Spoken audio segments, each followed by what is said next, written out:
তোমাদের মধ্যে তারাই উত্তম যাদের আচার আচরণ ও চরিত্র উত্তম। মানুষ অপরাধীকে খোঁজে শাস্তি দেওয়ার জন্য, আল্লাহ অপরাধীকে খোঁজেন ক্ষমা করার জন্য।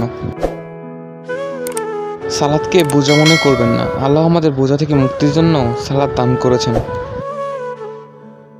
যে সুখ টাকা দিয়ে পাওয়া যায় না, সে সুখ পাওয়া যায় একমাত্র নামাজে।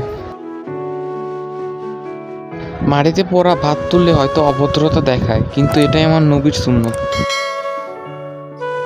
মন পরিষ্কার রাখুন, কারণ শেষ বিচারটা অর্থের নয়, কর্মের হয়। বিশ্বাসী নারীর আসল রত্ন সোনারূপা নয়, শালীনতা ও পর্দা। দেখতে খারাপ তো কি হয়েছে, আল্লাহ তো পছন্দ করেই বানিয়েছেন। তুমি ফিরে যাও আল্লাহর দিকে, সৌভাগ্য ফিরবে তোমার দিকে।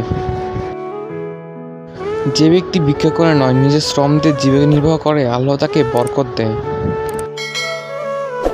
যে ব্যক্তি আল্লাহর দেয়া রিজিককে যথেষ্ট মনে করে, সে জীবনে কখনো অভাব বোধ করবে না। আমার লাখো মন্দজনের পরও একমাত্র আমার প্রভু যিনি আমাকে অসীম ভালোবাসেন। আমাদের দোষগুলির মধ্যে সবচেয়ে খারাপ হলো অন্যের দোষগুলির প্রতি আমাদের আগ্রহ দেখানো।